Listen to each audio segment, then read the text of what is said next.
Қайырлы таң, құрметті оқушылар. Кешегі өткен тақырып естеріңде бар ма? Кешегі өткен тақырып 2 таңбалы сандарды 1 таңбалы сандарға жазбаша көбейту болатын. Ал енді бүгінгі тақырыбымыз разрядтан аттамай 3 таңбалы сандарды 1 таңбалы сандарға жазбаша көбейту. Бұл оқулықтарында 53-ші бетте 104-ші сабақ. Олай болса оқулықты ашып сабаққа дайындаламыз.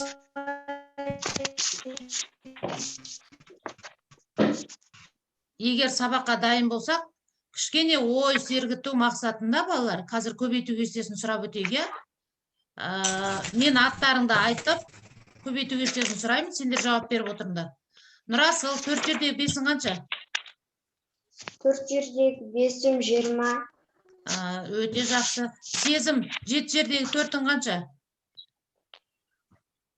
Микрофонды аша қой.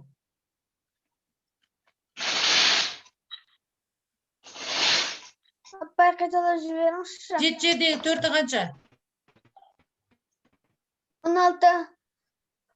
Апай, мен айтсам бола ма? 7 жердегі 4-ің қанша? Ильвина? 28. Сезім кішкене шатасып қалдың, я? Келесі, Күдер Айша, 6 жердегі 5-ің қанша? 30. Тамаша.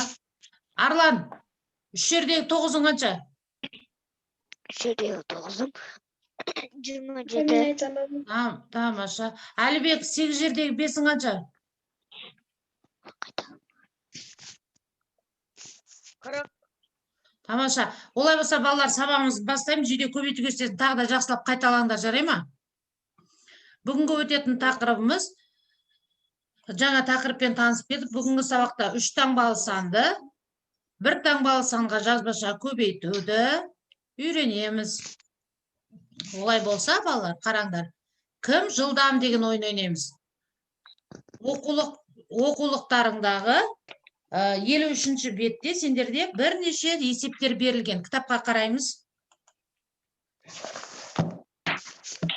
Мұқият тыңдаңдар. Бұл тапсырманы біз ауызша орындаймыз. 1000 рет қағады.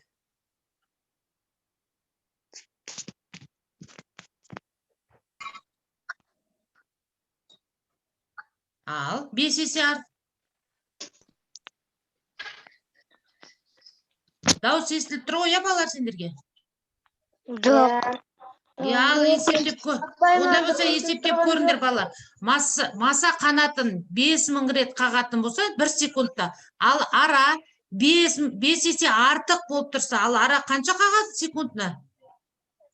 5000. 5000. Олай болса, қайсыныкі жылдам екен? 5000 рет. Ара. Ара өте жылдам қағады екен. Өте дұрыс айтасыңдар, балалар. 5. Ал енді керісінше 5 есе маса 5 есе кем болса қанша болады? Білеміз. 2000. Дұрыс, 200 болады екен. Қоңыр аюдың салмағы 200 килограмм. Ал ақ аюдың салмағы одан 3 есе артық. Ақ аюдың массасы қанша? 600 масса. 600. 500. Я, тура мағынада айтылған 200-ді 3-ке көбейтеміз, 600 килограмм болады екен. Өте дұрыс айтасыңдар. Ал мына сандар қатарын жалғастырып көреміз. 0, 25, 50, 75. Қанша болады? 80. 75-тен кейін қанша болады? 95. 75-тен кейін. 100. 75-тен кейін 100 болады. 100-ден кейін? 125. Өте тамаша. 125-тен кейін? 150. 150. Өте жақсы. Дұрыс айтасыңдар, балалар. Демек, бұл жерде 25 саннан аттап отырып, санап отыр екен, я? Ал енді, екінші қатардағы санда қанша саннан аттап отыр деп ойлайсыңдар? 16. 12. 16. 12. 12. 12 апай. Иә, 12-ні қосу арқылы 12 санын аттап отырып, санап отыр, иә, бұл жерде. Байқадыңдар ма? 640-тан кейін қанша болады, балалар? 652. Өте тамаша, 652 болады екен, өте жақсы. Міне, тексеріп алсаңдар болады. Енді оқулықтарында сендерде балалар есеп берілген. Кітаптарыңда ашатын болсаңдар балалар, бірінші сендерге 19 ғасырдың екінші жартысында қазақ мемлекеттің көрнекті өкілдері Шоқан Уәлиханов пен Ыбырай Алтынсариннің өмір сүруі қандай екен? Олар қандай өмір сүрді, олардың қандай еңбектері бар деген тақырыпта біз қазір орындаймыз тапсырмаларды. Тапсырманы орындау арқылы біз осылардың кім болғанын табамыз. Олай болса, бірінші өрнекті есепті шығарамыз. Мысалы, қараңдар, 142-ні 2-ге көбейткен кезде 284 шығады. Мұқият тыңдаймыз. Есептеудің ауызша тәсілдерін есіңе түсіріп отырып, есепті орында. Өрнектердің жұп мәнін атасаң, Шоқан Уәлихановтың кім болғанын білесің. Ал егерде тақ мәндерін Ыбырай Алтынсариннің кім болғанын білесің дейді. Олай болса, қараңдар қазір. 142-ні 2-ге көбейткенде 284 деген сан шығады екен. 284 жұп сан ба, тақ сан ба, балалар? Жұп сан. Жұп сан. Олай болса, жұп сан болса, кім екен ол? Шоқан Уәлиханов. Шоқан Уәлиханов ол тарихшы екен, иә? Екінші, 21-ді 4-ге көбейткен кезде қанша болады? 84. Өте тамаша. 84 болса, жұп сан ба, тақ сан ба 84? Жұп сан. Олай болса, ол тағы да кім болады екен? Шоқан Уәлиханов. Енді 31-ді көбейтеміз 3-ке қандай сан шығады? 93 деген сан. Жұп сан ба, тақ сан ба? Тақ сан. Тақ сан екен, иә? Дұрыс айтасыңдар. 331-ді 3-ке көбейткен кезде? Дұрыс айтасыңдар, 693 болады. Енді 221-ді 3-ке көбейткен кезде? 663 болады, дұрыс. Енді 32-ні 3-ке көбейткен кезде? 96. Өте дұрыс. Енді мұқият тыңдаймыз. Жұп сандарды біз атайтын болсақ, жұп сандарда бізде кім шығады? Егер жұп сандарды атасаңдар, онда ол Шоқан Уәлиханов туралы шығады екен. Дұрыс айтасыңдар. Енді қараңдар, Шоқан Уәлиханов тарихшы екен, журналист екен, және саятшы екен. Ал енді Ыбырай Алтынсарин кім? Ыбырай Алтынсарин ол жазушы, педагог, және өте дұрыс айтасыңдар. Аудармашы екен. Біз қазір қазақ жазушыларының кім екенін біліп алдық, иә? Өте тамаша. Келесі тапсырмаға қараңдар. Бірінші көбейткіш 143 бірліктің астына, екінші көбейткіш 2-ні жазамыз. Сендердің оқулықтарында 53-ші беттегі бүгінгі тапсырмаға байланысты есеп беріп қойған. Қай жерге қандай сан жазу керек екен? Біз оны осы сабаққа дейін оқып үйреніп жатырмыз, иә? Балалар, бірлікті қайда жазамыз көбейту барысында? Бірліктің астына. Дұрыс, ондық болса? Ондықтың астына. Өте тамаша, бірліктің астына, ондықтың астына жазады екенбіз. Олай болса, қазір ауызша көбейтуді еске түсіреміз. Екінші тапсырмада өрнектерді баған түрінде жаз, және есепте. Ал өрнекті баған түрінде жазып есептейміз. Жаман параққа ма? Я, тезірек жазып есептеңдер.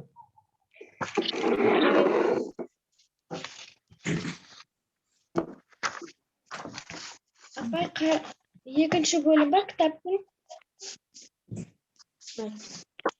Елвина, 53-ші бетте. Бөлім. Қай бөлім? Елвина, сен қай бөлімде жатырсың? Мен шатасып кеттім. Апай. Үшінші бөлім, Эльвина. Үшінші?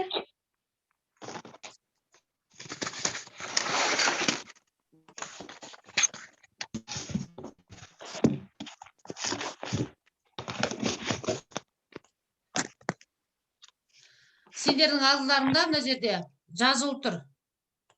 Баған түрінде. Соған қарап отырып, дәптерге орындаңдар. Сәлеметсіз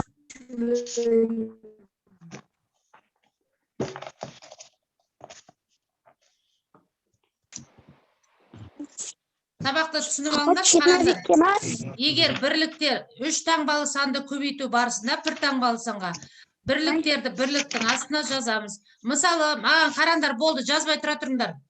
Міне, 4-ті 1-ге көбейтеміз, бірліктің астына жазамыз. 4-ті 1-ге көбейтсең 4 болады, 4-ті 2-ге көбейтсең 8 болады, 4-ті 1-ге көбейтіп 4-ге жазамыз. Жүздіктің астында тұр, бұл.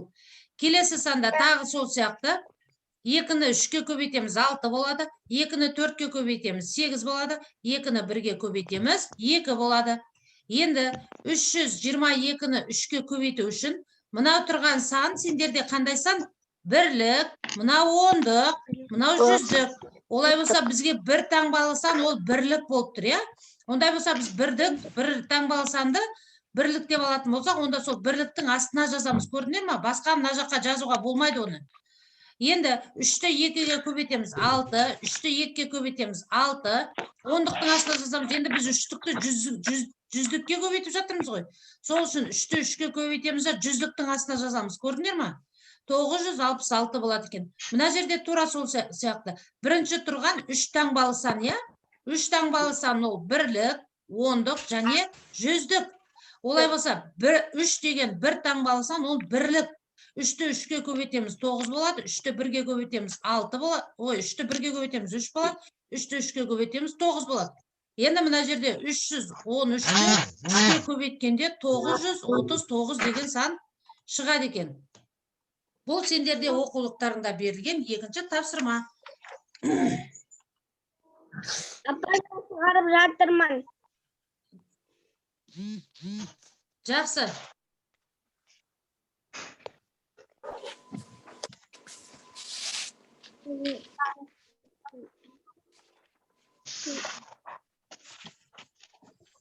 Енді сендердің оқулықтарында келесі тапсырма берілген екінші тапсырма.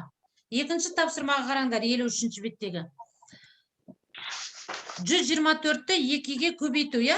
Міне, мен сендерге қалай жазылу керек екенін жазып, қойып қойдым алдыларына. Осыған қарап отырып, дәптерлеріңе жазсаңдар болады. Қазір мен осының барлығын сендерге WhatsApp-қа жіберем. Содан кейін дәптерге әдемілеп жазып аласыңдар. Жақсы ма? Түсіндік қой, я, балалар?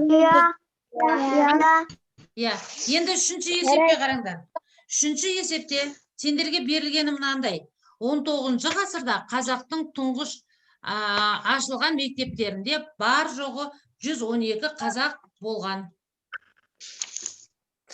211 қыз болған. Бұл ұлдарға қарағанда 4 есе кем еді. Алғаш мектептердің барлығында қанша оқушы болғанын тап дейді. 211 қыз болған болса, бұл ұлдарға қарағанда 4 есе кем дейді. Кем болса аз, я? Мына есепті көріп отырсыңдар ғой, астыңғы жағында қалай жазылу керек екен, я? Ол үшін біз бірінші нені тауып аламыз? Ұлдардың санын тауып аламыз. 211-ді 4-ке көбейтеміз, ол ұлдардың саны шығады. Қанша болады екен? 844. 844 ұл бала болған екен. Енді сол ұл балаға қыздарды қосамыз. Қыздардың саны қанша балалар? 211. 211. Жаңа бізде ұлдардың саны қанша болып шықты? 844. 844-ке 211-ді қоссақ қанша болады? 1000. Иә, сондай бала алғаш рет мектепте оқыған екен, иә, балалар? Түсінікті ғой, иә, бұл тапсырма?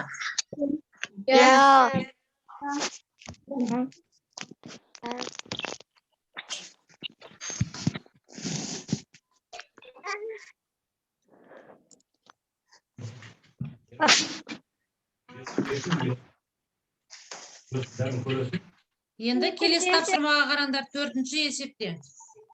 Пәнделеп оқудан өткізілген байқауға 48 ұл және 36 қыз қатысты. Оларды әр топқа 4-тен бөлді. Барлығы қанша топ болды?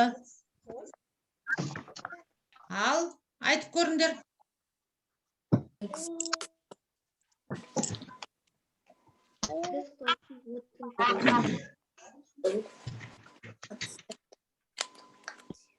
Ол үшін 48-ді бөлеміз 4-ке тең болады 12.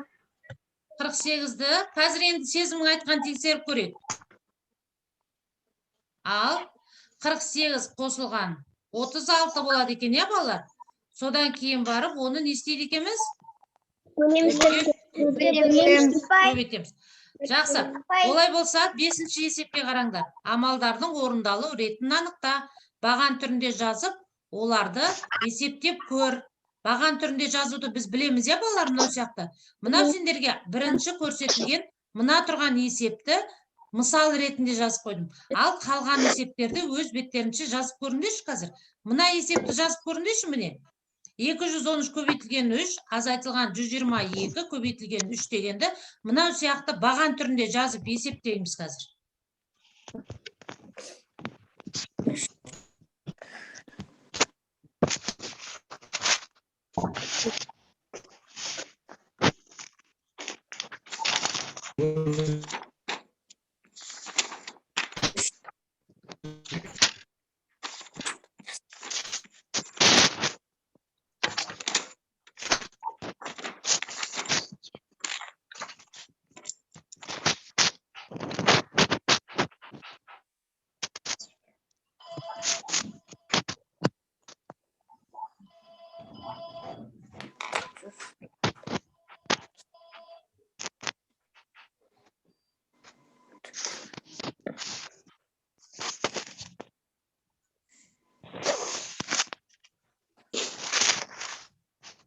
Кім есептеп шығарды балалар?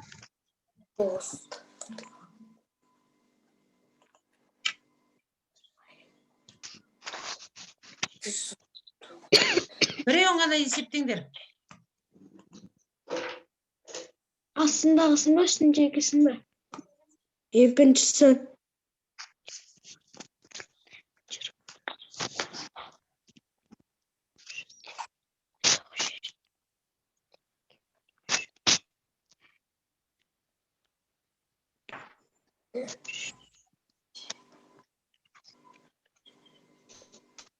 Апай, мен шығарып болдым. Тамаша. Апай, мен шығарып болдым. Жауабы қанша шықты? 270. 270 апай шығады. 270 шығады. Апай, 270. Тамаша. Түсінікті ғой, балалар, ол есепті қалғанын ары қарай өздерің жалғастырасыздар. Енді 6-шы есепке қараңдар. 6-шы есепке қараймыз. Өрнектердің біреуіне есеп құрастырып көр дейді. Кез келген біреуіне есеп құрастырып көреміз қазір, қараңдар. Ал екіншісін таңдадық. Ал ең жеңілін алып отырмын, балалар, қараңдар.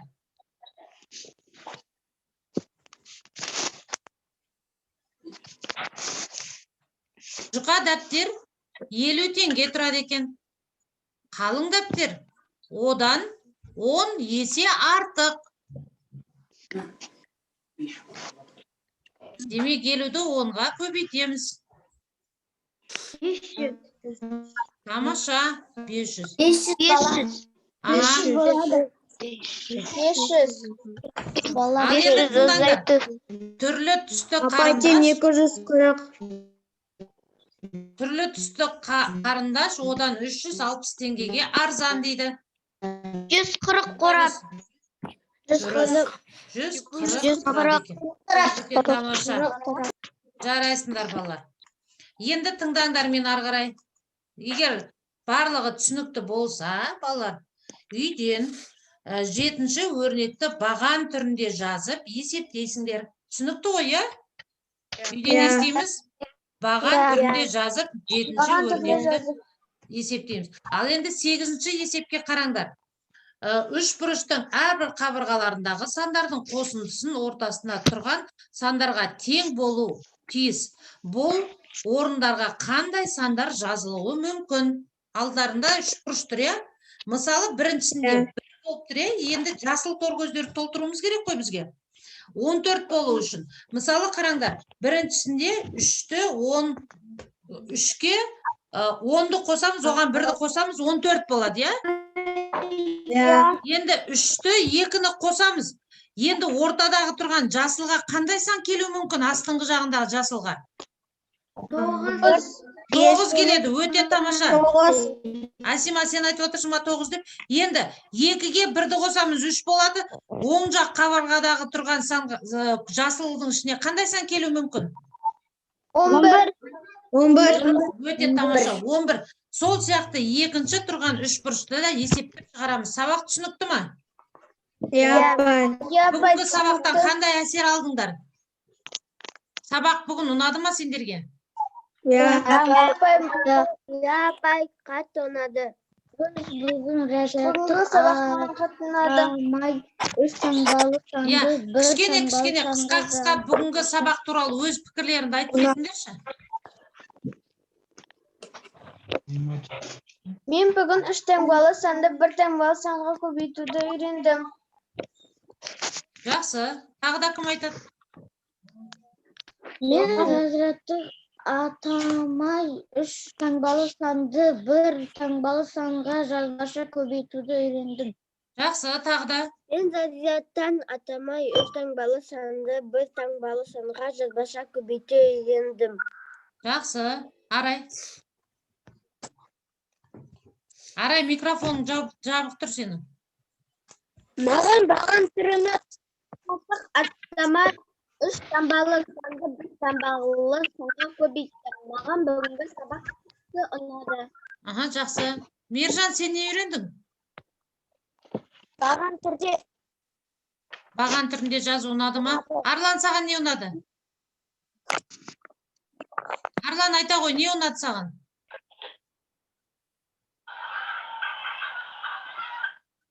Айта ғой, Нұрсая, саған не ұнады? Маған бүгінгі бірінші есеп ұнады.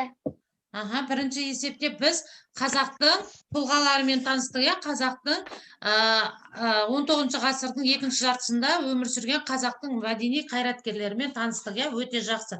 Сабақ түсінікті болды, үйге тапсырма түсінікті ғой. Қазір барлықтарың онлайн мектепке кіресіңдер де тапсырмаларды орындайсыңдар. Мен сендерге жаңағы жіберген есептер бар ғой, түсіндірген есептер. Солардың барлығын WhatsApp-қа жіберемін. Соны әдемілеп дәптерге жазып аламыз. Жылдың соңында үздік дәптер деген сайыс болады, үздік күнделік, үздік дәптер. Сол үшін барлықтарың сабақтарды уақытысында дәптерге жазып, естеріңе сақтап жүріңдер. Түсінікті ғой, балалар?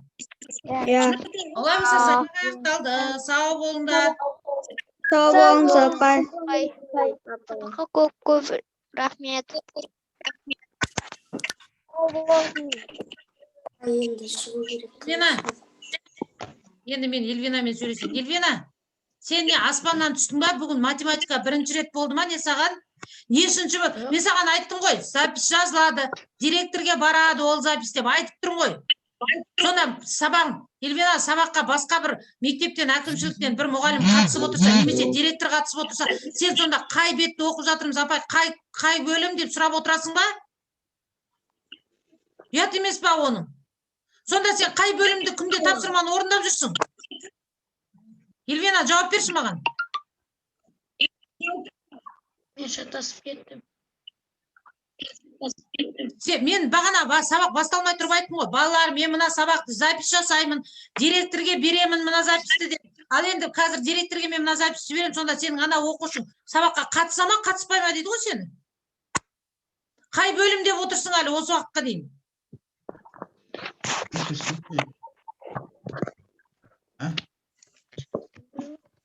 Что забыл?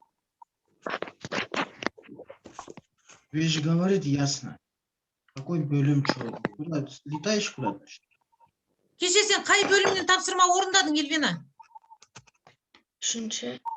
Ал енді бүгін ұйқылы ояп отырсың, қай бөлім деп. Бір рет сұрадың, мен WhatsApp-қа жазып үлгерген жоқ, қайта-қайта айғайлап сұрап отырсың.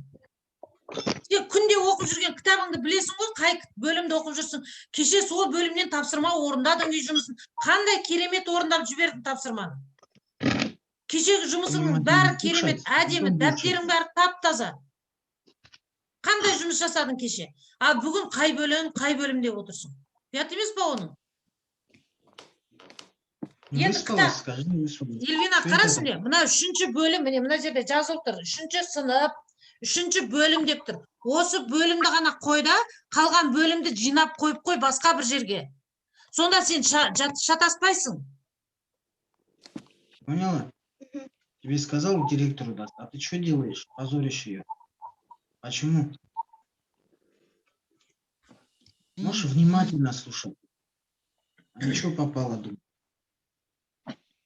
Микрофон десең шатынар. Елвина, мен сені бұдан кейін шық, осы жеке қадағалау қалап. Түсіндің ғой? Бүгін тапсырманы кешегіндегі орындап жүр. Кеше қандай жақсы орындадың. Кешегі жұмыстарыңа риза болдым. Барлықтарың мазмұндаманы алдың күні керемет жазғасыңдар. Сендерге көп рахмет, балалар. Бұдан кейін сабаққа толық қатысамыз. Бүгін 19-ақ бала қатысып отыр. 11 бала сабақта жоқ бүгін. Тапсырма түсінікті ғой, я балалар? Рахмет сендерге. Көңіл күйімізді түсірмейміз. Қане бәріміз қолымызды көтерейікші. Көтеріңдер. Жаттығу жасаңдар, саусақтарыңды жұмып ашыңдар. Жазуға дайындаламыз. Дайындаламыз жазуға. Тамаша. Қолымыз соғамыз. Көтер, Елвина, қолын көтер. Енді барлықтар орындарынан тұрыңдар. Орнымыздан тұрамыз. Бар күштеріңді, иықтарыңды көтеріңдер. Иекті көтереміз. Көтер. Бар салмақпен жерге қарай тастаңдар былай қарай. Иекті көтереміз. Тастаймыз тағы да. Көтереміз. Тастаймыз. Енді иекті артқа қимылдатамыз. Қозғалтыңдар артқа қарай. Қимылдат иектарыңды. Өте жақсы. Осындай көтеріңкі көңіл күймен келесі сабағымызға бастаймыз, балалар. Қазір сағат 8:30-ден 35 минут кетті. Сендерге 5 минут демалыс беремін. Онлайн мектепке бос уақыттарында кіресіңдер, одан кейін келесі сабаққа дайындалыңдар. Жақсы ма? Сау болыңдар, жақсы. Бұл сабақ 30 минут ма? Ау? Апа, келесі сабақ 30 минут ма? Келесі сабақта емес, сағат 11-де жаратылыстану өтемін. Сол жаратылыстануды зуммен өтемін. Сол кезде сендерге запись жасаймын тағы да, жарай ма? Жарайды. Ал қазір сендер онлайн мектепке кіріңдер де математиканы орындаңдар, сосын әдебиетті өтеміз. Жақсы, сау болыңдар. Сау болыңдар, сабақ